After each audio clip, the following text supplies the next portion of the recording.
The 1990s promised us the golden age of television, big budgets, bold ideas, and stars who seemed unstoppable. But behind the glossy magazine ads and network hype, some shows barely limped past their premieres.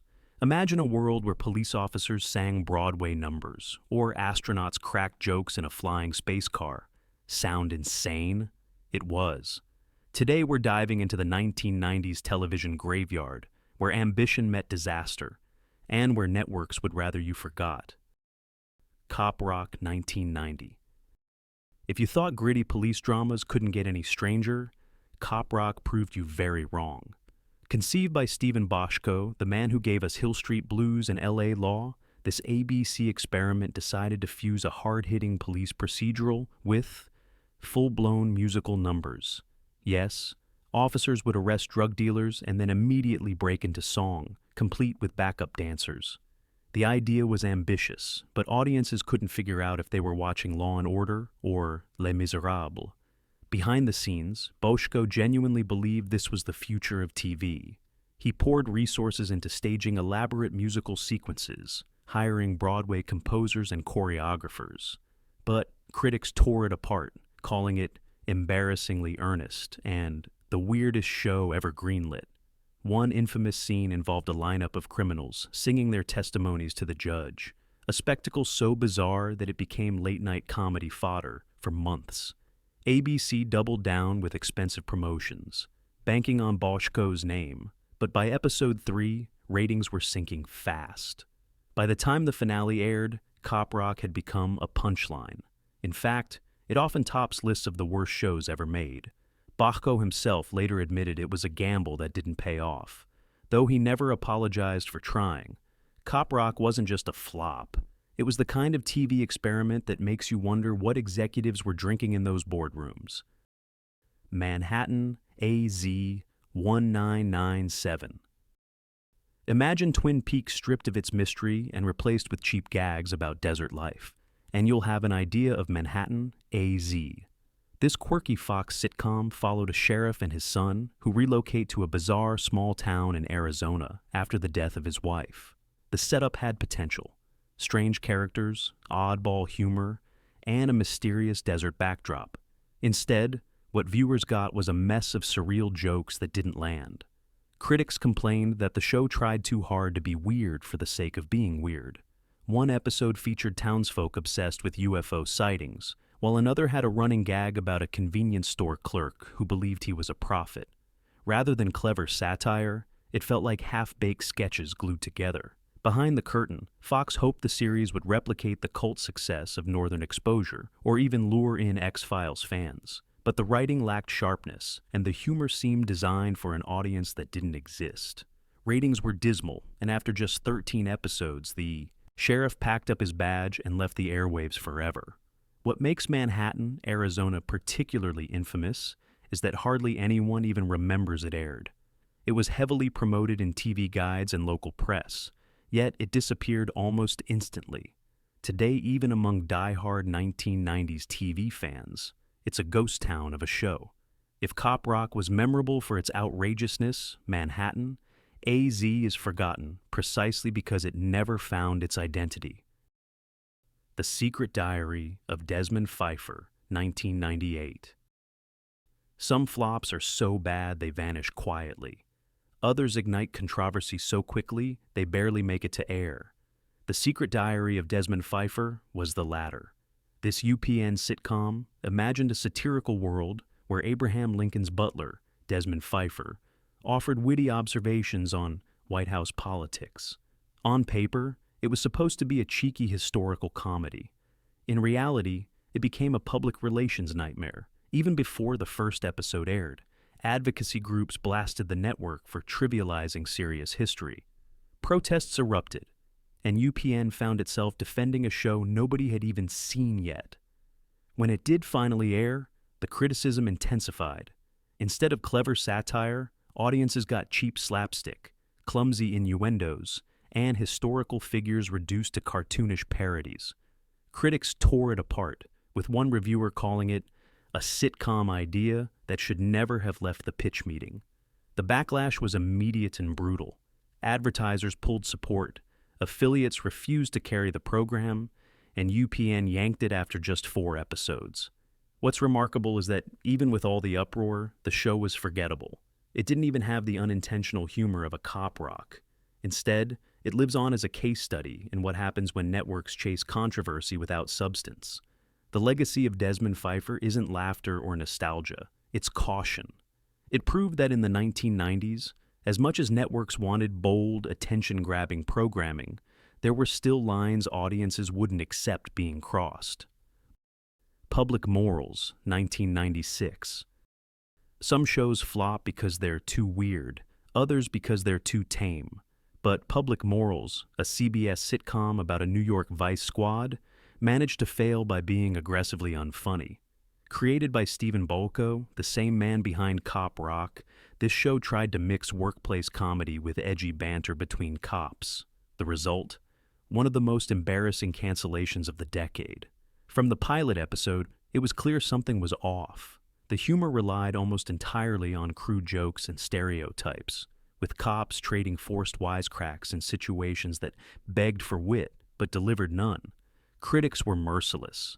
Variety labeled it a disaster, while others wondered aloud how Bochco, once considered a genius, had fallen so far. What makes Public Morals legendary in flop history is that CBS pulled it after just one airing. Yes, a single episode. The network had filmed 13, but executives decided it wasn't even worth burning off the rest in late-night slots.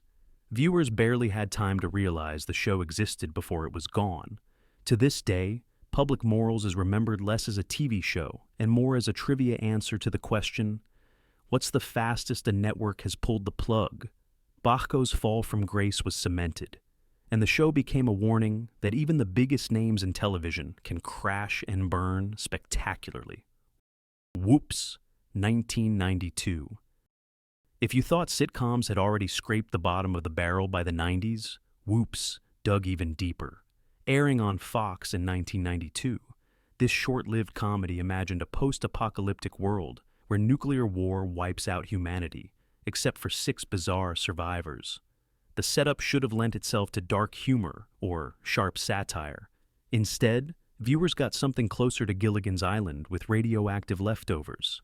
Each survivor represented a stereotype: the ditzy housewife, the macho jock, the nerdy scientist, the feminist, the farmer, and of course, the token outsider. Together they lived in a farmhouse, fumbling their way through supposedly hilarious scenarios. One episode involved teaching chickens how to adapt to the New World Order. Another featured constant bickering over trivial chores, as if the end of civilization was just one long family squabble. The problem? None of it was funny. Audiences were promised edgy commentary on survival and humanity. Instead, they got weak punchlines about laundry and grocery shopping in a world where there were no stores.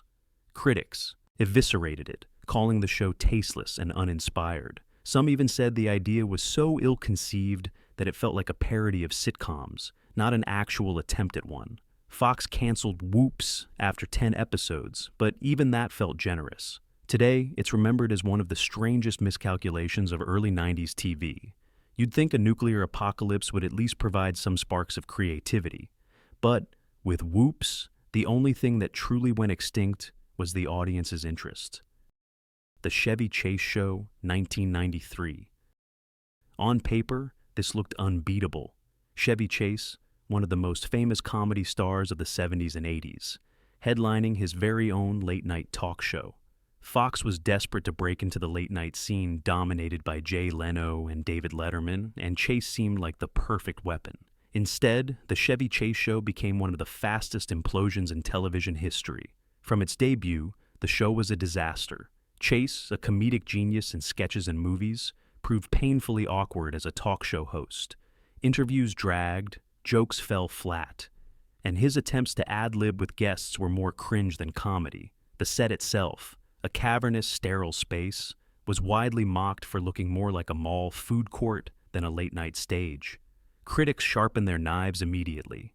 The New York Times called it embarrassing, while Time magazine suggested Fox pull the plug before further humiliation. Viewers agreed, Ratings nosedived, and within just 5 weeks, the show was gone.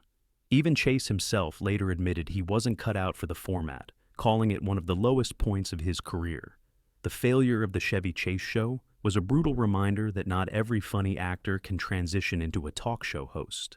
For Fox, it was an expensive lesson in overconfidence. For Chevy, it was a career scar that still gets mentioned whenever lists of TV disasters are drawn up. Simply put, one of the biggest names in comedy bombed harder than anyone could have predicted. Tequila and Bonetti, 1992. Imagine a buddy cop show where one of the cops isn't a person at all, but a talking dog. That was Tequila and Bonetti, CBS's bizarre 1992 attempt at blending gritty police drama with family-friendly comedy. The result was less Lethal Weapon and more Turner and Hooch gone wrong. Nick Bonetti, played by Jack Scalia, was a brash New York detective transferred to Los Angeles. His new partner? A street-smart police dog named Tequila, voiced by comedian Brad Sanders. Yes, the dog spoke, at least in voiceover, cracking wise during investigations. While Bonetti tackled criminals, Tequila provided sarcastic commentary, often sounding like a stand-up comic trapped in a German shepherd's body. The premise was so ridiculous that CBS marketed it as heartfelt television, leaning into storylines about loyalty and redemption. But viewers weren't buying it. The crime plots were cliché, the humor flat, and the talking dog gimmick wore out its welcome within minutes. Critics called it a shaggy dog story stretched to series length. After 11 episodes, CBS put Tequila and Bonetti out of its misery. Strangely, the show gained a second life in Italy, where it aired with new episodes in the late 90s. But in the US, it's remembered only as proof that no amount of Hollywood gloss can make a talking dog cop show respectable. South of Sunset, 1993. Every network dreams of launching a new detective series that hooks audiences immediately. CBS thought it had a surefire hit with South of Sunset, starring Glenn Frey, yes, the Eagles' Glenn Frey, as a tough private investigator in Los Angeles. With his rock star swagger and moody charisma, the show was heavily hyped as CBS's answer to Magnum P.I. What could go wrong? Everything. First, the 1993 World Series delayed the show's premiere, leaving audiences confused about when it would even air. When it finally did, the pilot episode was widely panned. Critics called it boring, formulaic, and, worst of all, humorless. Frey, despite his musical fame, came across as stiff and unconvincing in the lead role. The supporting cast, including Henry Rollins in a rare acting turn, couldn't save it either. Ratings for the debut were catastrophic. CBS, already nervous, pulled the show immediately. Only one episode aired in the U.S. before it was yanked from the schedule. The network burned off the remaining episodes overseas, where they fared no better. The crash of South of Sunset showed just how brutal the 90s network landscape could be. Even with a star name, heavy promotion, and a prime slot, failure could arrive instantly. Today it stands as one of the quickest and most complete implosions of any primetime drama. Homeboys in Outer Space, 1996 to 97. UPN, the fledgling network of the 90s, was known for risky programming, but nothing crashed harder than Homeboys in Outer Space. This sci-fi sitcom followed two African-American astronauts, Ty and Morris, who traveled the galaxy in a low-budget spaceship shaped like a 1980s car. On their adventures, they cracked corny jokes, fought cartoonish aliens, and dealt with a wisecracking computer, voiced by comedian James Doohan. The network hoped the show would appeal to young viewers and diversify its lineup. Instead, it was immediately criticized for lazy stereotypes, cheap production values, and scripts that read like parodies of bad Saturday morning cartoons.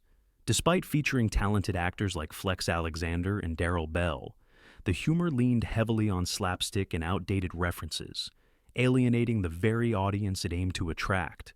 Critics didn't hold back. Entertainment Weekly branded it a cosmic disaster, while others accused it of being one of the worst representations of science fiction ever broadcast. The sets looked like leftovers from high school plays, and the special effects wouldn't have passed muster in the 1970s. UPN kept it alive for 21 episodes, hoping it might develop a cult following, but the experiment failed. Today, Homeboys in Outer Space is remembered less for its content and more as shorthand for the network's early missteps. It remains a cautionary tale of how good intentions can collapse into embarrassing execution. The Highwayman, 1990. What happens when you cross Mad Max, Knight Rider, and a truck stop fever dream? You get The Highwayman. This short-lived NBC series starred Sam J. Jones, better known as Flash Gordon, as a mysterious lawman driving a futuristic 18-wheeler that doubled as a helicopter. Yes, really. His mission? To fight crime in the American desert with gadgets that looked borrowed from a rejected James Bond script. NBC promoted it as a gritty action show with high-tech flair, hoping it would be the next Knight Rider. Instead, audiences got an overcooked mess of flashy stunts and paper-thin plots. The Highwayman himself barely had a personality beyond grim one-liners, and the supporting cast couldn't do much with dialogue that sounded like it was translated from another language. The show was also ridiculously expensive to produce. The custom-built truck reportedly cost millions, but the special effects made it look like a toy. Ratings never justified the price tag, and after just 9 episodes, NBC pulled the plug. Today, The Highwayman is remembered by die-hard cult TV fans as a wild attempt to merge sci-fi spectacle with primetime action. But for most, it's a reminder that throwing money at chrome-plated gadgets can't make up for bad storytelling. The truck may have been futuristic, but the show was already a relic by the time it hit the air. Deadly Games, 1995 to 96. The 90s loved experimenting with virtual reality, and few shows leaned harder into that craze than Deadly Games. Airing on UPN, this sci-fi drama followed a scientist whose video game villains come to life and terrorize the real world. The hero, played by James Calvert, had to fight them one by one, each representing exaggerated versions of people who had wronged him in life. The concept was ambitious, but execution was another story. Villains included over-the-top characters like a corrupt politician, a deranged teacher, and even his ex-wife reimagined as a comic book-style monster. They strutted around in campy costumes, spouting lines that made Saturday morning cartoons sound Shakespearean. Critics couldn't decide if it was supposed to be serious or parody. One reviewer called it Power Rangers for Insomniacs. The special effects, expensive for the time, looked clunky even by mid-90s standards, and because each episode introduced a new villain, the plots became painfully repetitive. UPN hoped the flashy premise would attract teens, but audiences bailed quickly. After just 13 episodes, the game was over. Despite its flop status, Deadly Games foreshadowed the kind of virtual reality meets reality stories that would later succeed in movies and shows. Unfortunately, this one was too far, ahead of its time, or maybe just too poorly made. Vengeance Unlimited, 1998 to 99. Not every flop is born from absurdity. Some crash because they're too dark, too niche, or simply too expensive. Vengeance Unlimited fell into all 3 categories. This ABC drama starred Michael Madsen as Mr. Chapel, a shadowy figure who helped victims get justice when the legal system failed. His payment? Either $1 million or a future favor. The tone was pure noir, drenched in atmosphere and moral ambiguity. Madsen played the role with his trademark menace, delivering gravelly monologues that felt ripped from a pulp novel. Critics actually praised the premise, calling it a fresh spin on vigilante justice. But viewers never tuned in. Why? Part of the problem was timing. The late 90s were dominated by lighter fare like Ally McBeal and quirky sitcoms. A brooding revenge drama felt out of place. Add to that ABC's shaky scheduling and a marketing campaign that failed to explain what the show was even about, and you had a recipe for disaster. Despite strong performances and slick production values, the show barely lasted 1 season. In total, only 16 episodes were produced, with several unaired in the US. To this day, fans who did discover it argue it deserved better. But in the ratings-driven world of network television, even stylish vengeance couldn't save Vengeance Unlimited from oblivion. The Trouble with Normal, 1999 to 2000.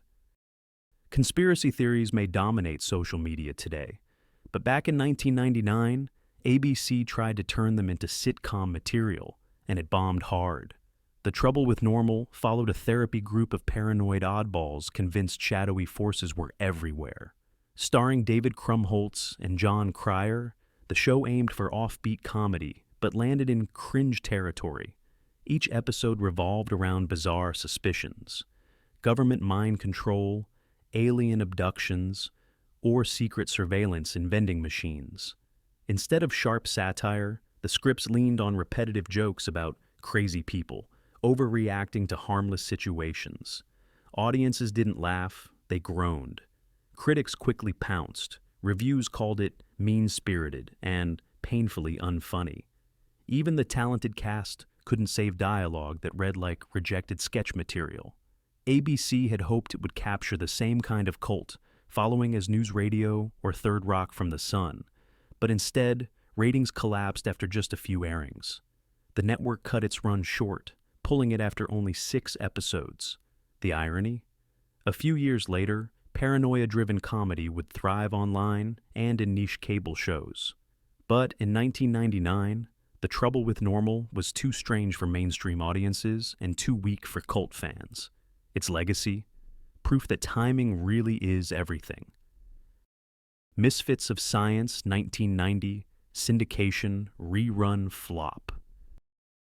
Technically born in 1985, Misfits of Science deserves a place on this 90s list because its syndicated rerun push in the early 90s was a colossal failure. The series featured a team of quirky superheroes, including a rock star who could throw lightning bolts, a shrinking scientist, and a hulking strongman. A young Courtney Cox rounded out the cast. When NBC first aired it in the mid-80s, it flopped, but by the 90s, with Batman dominating pop culture and superhero fever rising, networks thought it might finally find an audience in syndication. They were wrong. The campy tone, neon-soaked visuals, and cheesy effects didn't age well. Instead of looking retro-charming, it looked hopelessly outdated compared to slicker 90s superhero fare like Batman, the animated series, or Lois and Clark. Young viewers dismissed it as corny, while older audiences simply didn't care. The attempted revival sputtered out quickly, leaving Misfits of Science as a 2-time loser. A flop in the 80s, and again in the 90s. Today it's remembered mainly because of Courtney Cox's later fame on Friends. Without her star power, this show would have vanished entirely. Instead, it survives as a curious footnote, proof that not every forgotten relic deserves a comeback. So, Models Incorporated, 1994 to 95. In the mid-90s, Aaron Spelling was on fire. Beverly Hills, 90210, and Melrose Place were cultural juggernauts. So naturally, the next step was a spin-off set in the glamorous, cutthroat world of modeling. Enter Models, Inc., a show that promised high fashion, glossy drama, and shocking betrayals. On paper, it had everything: Spelling's name, a primetime slot, and even Linda Gray, fresh from Dallas, as the ambitious agency head. But glitz doesn't equal substance. Critics quickly realized the storylines were thinly recycled from Melrose Place.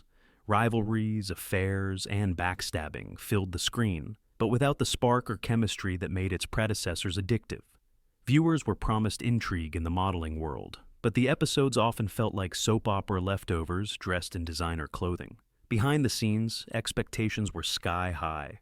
Advertisers poured money into glossy magazine spreads and billboards, banking on the crossover appeal of Melrose Place. But audiences didn't bite. Ratings started mediocre and only got worse.